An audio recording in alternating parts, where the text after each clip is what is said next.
কি ভেবেছিলে আমার বোনের সর্বনাশ করার চেষ্টা করবে আর আমি চুপ করে থাকবো?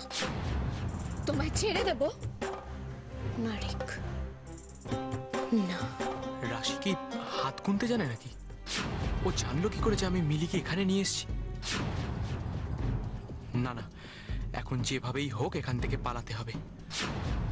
মাম জানতে পারলে তো সর্বনাশ হয়ে যাবে। একদম পালানোর চেষ্টা করবি না, একদম না। মা আমার কথাটা শোনো কিন্তু বলে। আমাকে আর মা বলে ডাকবি না। তোর মতো ছেলের কাছ থেকে মা ডাক শুনতে আমার ঘৃণা করে।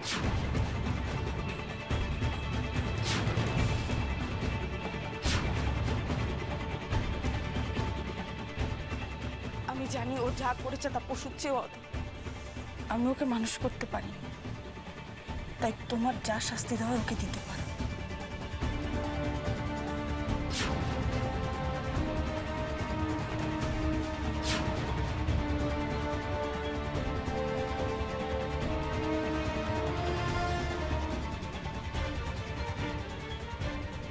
এই শাস্তিটা তো আপনি ওকে দিতে পারেন। না, পারি না। হাজার হলে ওকে তো আমি জন্ম দিয়েছি। যদি দুর্বল হয়ে পড়ি,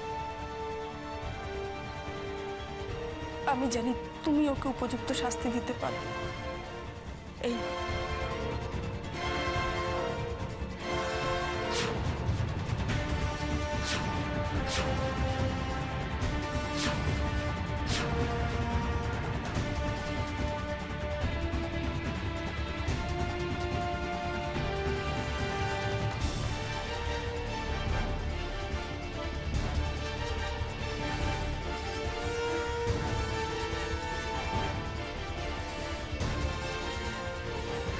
মা, তুমি কি করছো নাকি? তুমি আমার জন্য ওপরে একদম কথা বলবি না।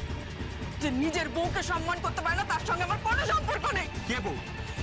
একটা ভিখারি বাড়ির মেয়ে কোনোদিনও রিকের বউ হতে পারে না।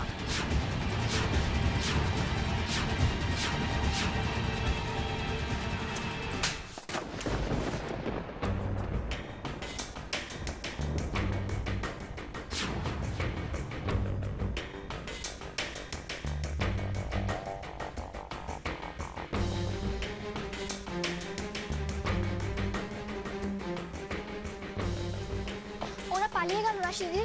কোথাও পালাতে পারবে না, বাইরে সবাই দাঁড়িয়ে আছে। অনেক দিন ধরে তোমার অত্যাচার আমরা সহ্য করে গেছি।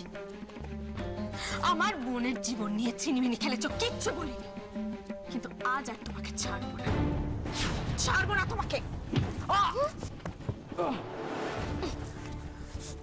ওইটুকু একটা মেয়ের জীবন নষ্ট করে, হ্যাঁ? ওইটুকু একটা বাচ্চা মেয়ের শুধুমাত্র টাকার জন্য।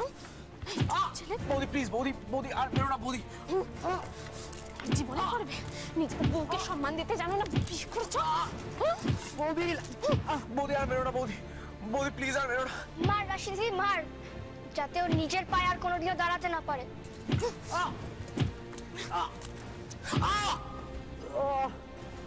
হে ভগবান, তুমি আমাকে এই দিনটা দেখানোর জন্য বাঁচিয়ে রাখলে কেন?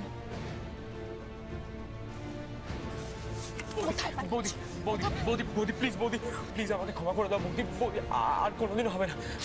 একদম ক্ষমা করবি না ওকে রাশি দিদি। ওকে ক্ষমা করলে ও যে আর কত মেয়ের সর্বনাশ করবে তার ঠিক নেই। একদম ক্ষমা করবি না।